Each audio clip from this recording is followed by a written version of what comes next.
Montrez-moi vos amis. Je vous montrerai votre futur. Comment est-ce que je sais ça? Je traînais avec des losers.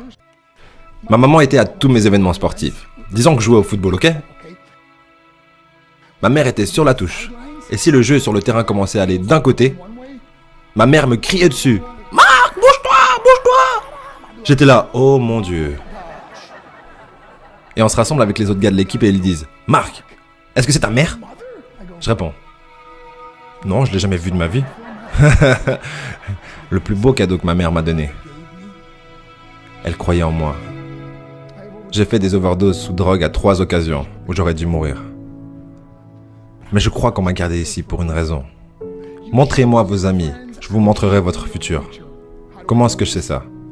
Je traînais avec des losers et je suis devenu le plus gros loser parmi eux parce que j'ai abandonné absolument tout, ce dont je rêvais quand j'étais un petit garçon.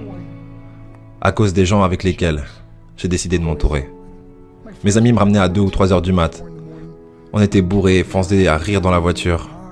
On s'arrête à côté de ma maison et ils me disent « Marc, la lumière est allumée. » Et je dis « Oh merde, ma mère est debout. » Vous voyez, ma mère ne pouvait pas aller au lit avant de savoir que son fils était toujours en vie. Je rentrais, elle me disait « Hello Marc, comment a été ta soirée ?» Et je dis « Bien maman, je vais juste aller au lit. » Elle dit « Est-ce que je peux juste te parler une minute ?» Et là je dis « Maman, je suis fatigué, je veux juste aller au lit. » Elle dit « Marc, je ne t'ai pas vu de toute la journée et toute la soirée. Est-ce que je peux s'il te plaît te parler ?» Et là je dis « Mais fous-moi la paix, tu m'énerves !» Et là je claque la porte de ma chambre à coucher sur la seule personne qui croyait en moi. J'étais en pleine tournée internationale. On luttait à l'étranger au Japon. Après mon match de catch, j'ai rejoint ma chambre d'hôtel et je me suis endormi. Il y a eu une personne qui a toqué à ma porte à 3 heures du matin. Je sors du lit, je regarde à travers la fenêtre de sécurité et je vois que c'est le promoteur japonais. Donc j'ouvre la porte et il me dit « Marc, appelle à la maison, il y a une urgence. » Je suis allé au téléphone de ma chambre d'hôtel et j'ai appelé aux États-Unis. « Hey, comment ça va ?» Il a dit « Marc, je ne sais pas comment te dire ça. » J'ai dit « Dis-moi simplement ce qui s'est passé. » Et d'un coup, il commence à pleurer et dit « Marc, je ne peux pas te le dire. » Je lui dis « Dis-le. » Il a dit « Marc, ta mère est morte. » J'ai posé le téléphone, j'ai couru pour sortir de ma chambre d'hôtel. J'ai pris l'ascenseur jusqu'à l'entrée. Et quand les portes sont ouvertes, j'ai juste couru dans la rue. Je veux dire, il n'y avait pas de voiture, il n'y avait pas de gens, c'était 3 heures du matin. Et je marchais au milieu de la rue, à Hiroshima, au Japon.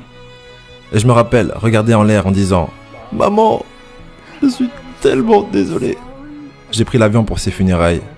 J'étais tellement nerveux de devoir marcher jusqu'à son cercueil, alors je suis resté dans le fond. Et je continuais à regarder à distance, et je n'arrêtais pas de penser « Maman, s'il te plaît, réveille-toi.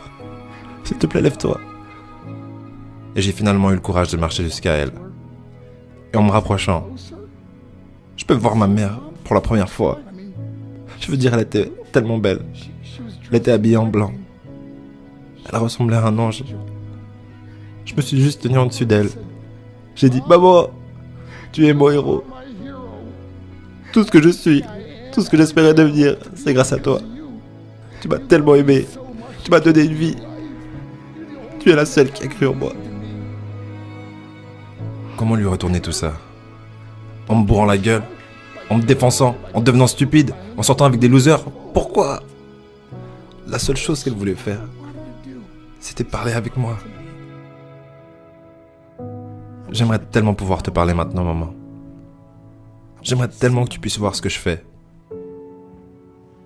Pourquoi n'ai-je pas pu être un meilleur fils? Nous sommes définis par nos choix. Mais si vous vous entourez de gens qui prennent des drogues, de l'alcool et des pilules, c'est un chemin sans issue. Je ne suis pas ici pour vous faire la morale. Je suis ici pour vous dire que j'ai vécu cette vie. Et ça mène au cœur brisé, aux relations brisées, aux rêves brisés et à la mort. Pourquoi? Pour la défense? Si vous avez un père ou une mère, quand vous rentrez à la maison, dites à maman que vous l'aimez. Vous voyez, toute ma vie a tourné autour de devenir riche et célèbre. Il fallait que je devienne un millionnaire. Il fallait que je gagne la course. Je devais gagner la course aux frais de mon mariage, de ma famille, de mes amis. Pourquoi? Pour être seul dans une pièce et apprendre ce qui est réellement important. Et ceci est à quel point précieux est ce cadeau qui est la vie et nos familles. Et à quelle vitesse cela peut nous être pris. Vous savez, je ne vis plus le temps. Je vis les moments. Vous savez, ce n'est pas ce que vous avez dans les poches qui compte. C'est ce qu'il y a dans votre cœur qui compte vraiment. L'amour. L'amour est juste un mot. Jusqu'à ce que quelqu'un vienne et lui donne du sens.